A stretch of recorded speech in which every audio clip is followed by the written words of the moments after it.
He walked into the building with engine grease on his forearms and a 7-year-old boy asleep against his shoulder. The boy's name was Sam. He was wearing sneakers with one lace untied, and he was clutching a small wrench in his left hand the way other kids clutch stuffed animals. He'd fallen asleep somewhere on the highway between Millhaven and the city, and he hadn't stirred when his father carried him through the glass doors of Prestige Continental motor cars, which occupied the better part of a city block in downtown Hartford and smelled like leather conditioning product and money. The man carrying him was named David Reeves. He was 38 years old. He had a scar on his right knuckle from a cooling fan he'd misjudged at 22, and he hadn't ironed the flannel shirt he was wearing because he didn't own an iron. He'd left Millhaven at 4 in the morning. He'd packed Sam a peanut butter sandwich in a paper bag and a juice box, and he'd put the paper bag on the floor of the passenger seat so Sam could reach it when he woke up. Except Sam never woke up, so the sandwich was still there. The woman at the front desk looked at him the way people look at something they weren't expecting to see. "I have an appointment," David said. "Reeves, 8 o'clock. She typed something. She looked at the screen. She looked at him again. "Mr. Harrington is running a few minutes behind," she said. "You can have a seat." He didn't sit. He stood near the window with Sam draped against him and looked out at the showroom floor, at the cars arranged under the lights like exhibits in a museum. A 1967 Ferrari 330 GTC in Azuro, California. A 1955 Mercedes 300 SL Gullwing, silver, flawless. A 1963 Aston Martin DB5 in silver birch. The kind of car that made you understand why people collected things even when they knew they probably shouldn't. And then, in the back corner, separated from the others by maybe 10 feet of polished concrete floor, a 1969 de Tomaso Mangusta, Rosso, long and low and furious looking even standing still, and not running. That was why David was here. Sam shifted against his shoulder and made a small sound. "We're here, buddy," David said quietly. "Are we at a car place?" "We're at a car place." Sam opened one eye. He looked at the Ferrari. He looked at the Gullwing. He looked at the Mangusta. "That one's broken," he said. "That's the one we're going to fix." Sam considered this. "I brought the kit," he said. David Reeves had not always fixed cars in a small town. He had a master's degree in mechanical engineering from Michigan. He had spent 11 years at Blackwood Automotive Group, which was one of the 3 largest specialty restoration firms on the East Coast, where he had rebuilt a Lamborghini Miura from a frame-up restoration, and once spent 4 months diagnosing an electrical fault in a pre-war Bugatti that everyone else had written off as unfixable. He had been good at that job. He had been, if the quarterly reviews were to be believed, one of the best in the building. Then his wife, Caroline, got sick. It was a year and a half from the first diagnosis to the end. Sam was 3. David took family leave, and then personal leave, and then left altogether. Because being 4 hours from home when your wife is going through her second round of chemo is not something you do. Not if you're the kind of person David Reeves was. He moved them all back to Millhaven, where he'd grown up, where his mother still lived 2 blocks from the grocery store, where the pace of things allowed him to be what he needed to be for Caroline, and then, after, for Sam. He opened the garage because it was what he knew how to do. He called it Reeves Automotive. It was 1 bay, then 2, then 3. People brought him their trucks and their minivans and their aging Subarus, and he fixed them without drama and without overcharging, and after a while the word got out the way it does in small towns, and he was busy enough. Not rich, but busy. He did not talk about the 11 years at Blackwood. He did not put his engineering credentials on the sign outside, which just said Reeves Automotive in block letters. He wore the same kind of flannel shirts he'd worn since college, and he drove the same 2003 Ford F-150 he'd driven when he and Caroline had first moved back. And every morning he dropped Sam off at school, and every afternoon he picked him up, and sometimes Sam sat in the office doing homework while David worked, and sometimes Sam fell asleep on the old green couch by the parts shelf with the wrench he'd claimed as his own. He didn't know how Sam had decided the wrench was his. One day it had just been Sam's. That was how things happened sometimes. You turned around and something had quietly become true. The call had come on a Wednesday. David had been rebuilding a carburetor when his phone rang, a number he didn't recognize with a Hartford area code.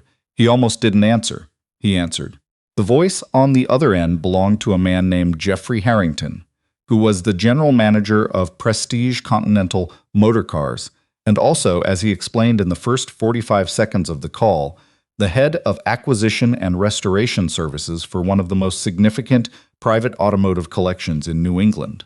He spoke in the way of someone who was accustomed to being listened to and who found it mildly surprising when someone didn't immediately know who he was. "We have a situation," Harrington said. "A 1969 de Tomaso Mangusta. Belongs to a client named Walter Fenn."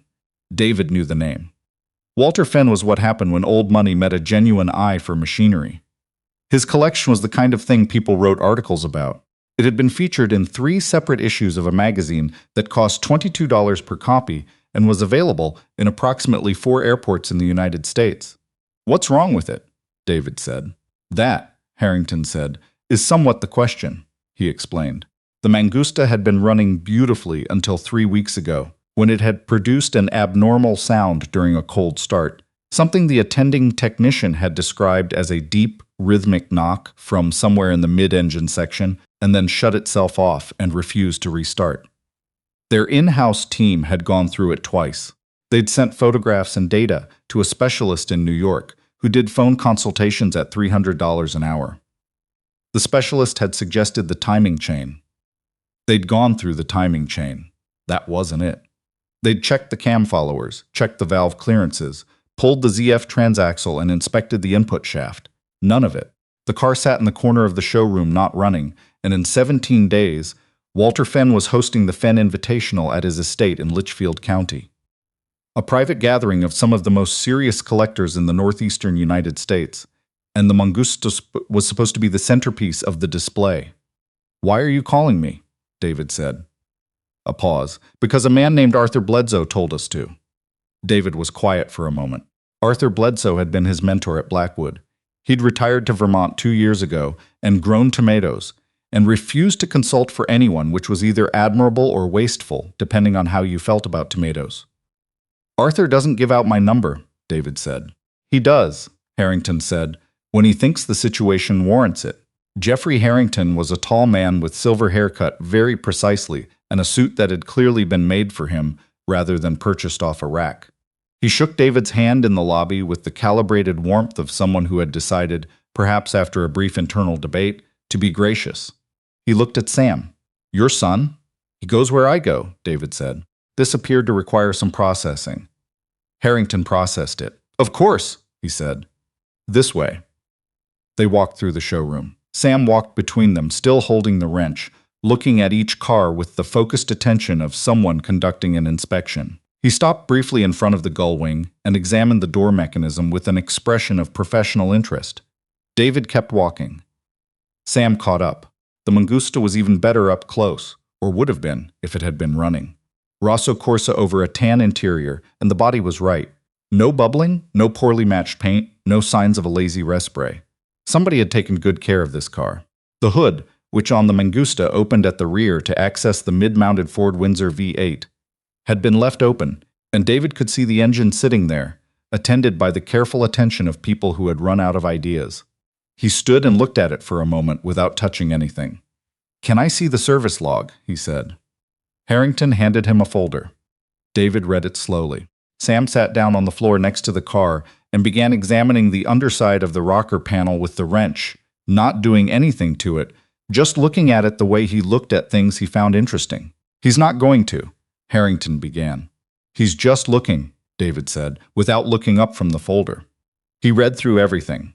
The timing chain documentation, the valve clearance specs, the transaxle inspection report, the notes from the New York consultant. He read it all twice, and then he stood there for a moment with the folder in his hands. "I'm going to need to hear it cold start," he said. "It won't start." "I know. I'd like to try anyway." Harrington had a technician bring the key. David got in, adjusted the seat for his legs, and tried the ignition. The starter turned over.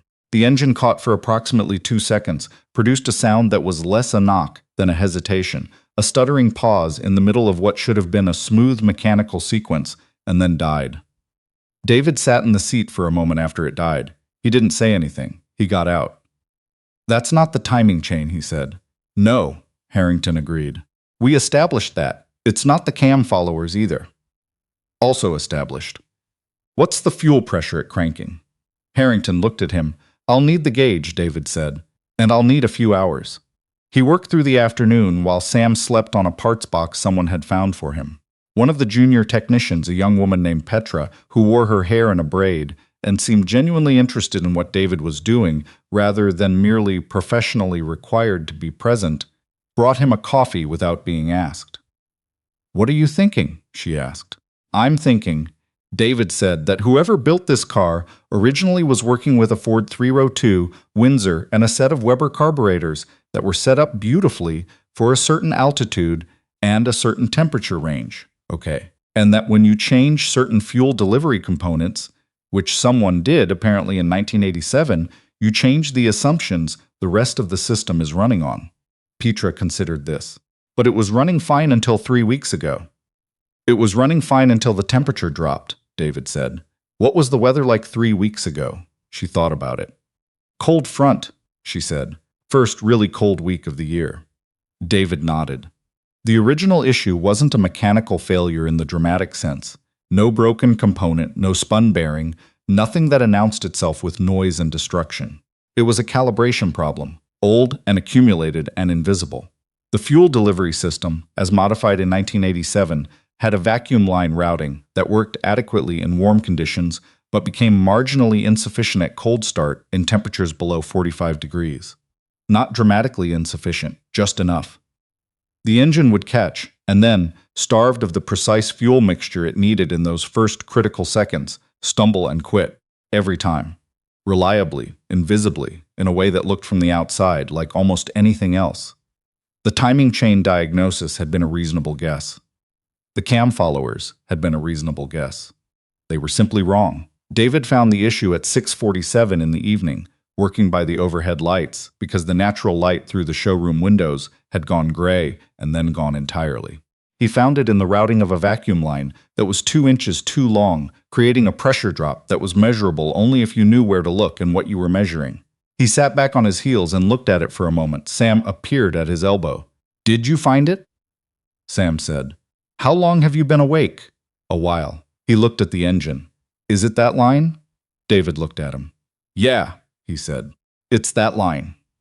I thought it might be that line, Sam said, with the confidence of someone who had never in his life doubted his own instincts, which was something David was trying to preserve for as long as possible. The fix itself took 2 hours. The line needed to be rerouted and shortened, the fitting reseated, and the whole system repressurized and tested. David had most of what he needed in the kit he'd brought. Petra sourced the one fitting he didn't have from the shop's stock. He worked quietly, explaining each step to Sam, not because Sam was going to perform surgery on a Tomaso Mangusta anytime soon, but because Caroline had always said you learn by hearing things explained out loud, and David believed her, and it had become habit. At 8:51, he turned the key. The engine caught. It held. It idled. The sound a healthy Ford Windsor makes at idle in a closed showroom is a low, steady, entirely satisfied rumble, and for a moment nobody said anything, because there are sounds that make you feel something before you've had a chance to decide how you feel. Petra put her hands over her mouth. Sam said, yes. David sat in the car and listened to it for a moment. Then he turned it off, because the car had been off for 3 weeks, and he didn't want to push it, and because some things you don't need to prove beyond what they've already proven. He got out. Jeffrey Harrington was standing 20 feet away. He had come back to the showroom sometime in the last hour. David hadn't noticed exactly when, and was standing very still with his hands at his sides in the posture of a man who has been holding his breath. The repair documentation is in the folder on the workbench, David said. Vacuum line reroute, new fitting at the intake manifold junction, system repressurized. The routing was changed in the 87 restoration, and it was marginally insufficient at cold start temperatures below 45 degrees. You'll want to monitor it through the winter, but it should hold. Harrington nodded slowly. Mr. Reeves, he said. David. He paused. We had our lead technician on this for 9 days. I know, I read the log, and the New York consultant. Reasonable guesses, David said. Just wrong ones. Harrington was quiet for a moment. Then he said, What do I owe you? David named a number. It was a fair number, not a punitive one, because he hadn't come here to make a point, only to fix a car. Harrington didn't flinch. He wrote a check and then stood there for another moment, and David had the sense that he was doing internal arithmetic of some kind, recalculating something. "Walter Fenn is going to want to meet you," Harrington said. "He doesn't have to. He'll want to." Harrington looked at Sam, who was crouching next to the front wheel, with his wrench, examining something. "Your son is." "He's good," David said. "He's going to be fine." He wasn't sure if Harrington understood that he wasn't talking about the visit. They drove back to Millhaven the same night. Sam fell asleep. Before they reached the highway, the wrench on the seat beside him and the paper bag with the peanut butter sandwich still on the floor. David had eaten half of it somewhere around 8 o'clock, standing at the workbench. The highway was empty at that hour. The trees along the median had lost most of their leaves, and the headlights picked out the pavement and the reflectors and the occasional green exit sign, and everything else was dark. David thought about the engine. He thought about the vacuum line 2 inches too long, creating a problem so specific and so quiet that 9 days of professional attention had walked right past it. There was something in that, some lesson about the difference between knowledge and experience. But he was tired, and he didn't feel like articulating it. He let it sit. He thought about Caroline, which he did every day, the way you think about the weather, not with specific intention, but as a condition of existence, as something that shaped what you wore and how you moved and what you planned for. She had liked old things. She had liked the idea of objects that outlasted their original context, that kept working long after the people who made them were gone. She would have liked the Mangusta. She would have had 3 specific things to say about the color. He didn't know what she would have said about the life they were living now. He'd stopped trying to guess, because guessing felt like a kind of negotiation with something that wasn't there to negotiate with. What he knew was that Sam was asleep in the passenger seat, with a wrench and a peanut butter sandwich, and that tomorrow he would drop him at school and pick him up in the afternoon, and they would make dinner together, which lately meant Sam cracking eggs and David doing something with whatever was in the refrigerator, and it would be okay. It would be exactly okay. There were nights you skipped dinner so your kid could eat. There were nights you sat in the parking lot of the grocery store because you needed 2 minutes in a quiet car before you could go inside. There were nights the silence in the house was a specific shape, and you had to move around it carefully until it passed. Nobody saw those nights. Nobody was supposed to. What they saw, if they saw anything, was a man who fixed cars in a small town. What they didn't know was what he'd fixed before that, and what he'd learned, and what had cost him, and what he'd carried. They didn't know about the 11 years, and the Bugatti, and the graduate thesis, and the 100 other things that had never made it onto the sign that just said Reeves Automotive in block letters, because it didn't need to. Because it never needed to. He pulled into the driveway at 11:15. He sat for a moment in the dark with the engine running. Sam opened one eye. "Are we home?" "We're home." Sam looked at the house. He looked at his wrench. "The car's better now," he said. "Yeah," David said. "The car's better."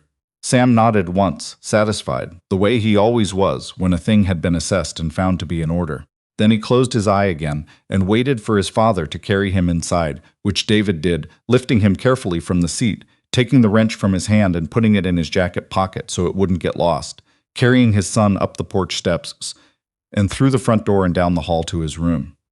He set him down. He pulled the blanket up. He put the wrench on the nightstand where Sam would find it in the morning. He stood in the doorway for a moment, looking at his son in the dark.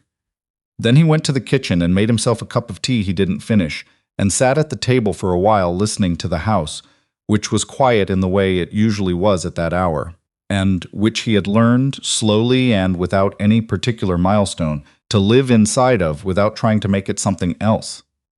The check from Harrington was in his shirt pocket. He'd deposit it Monday.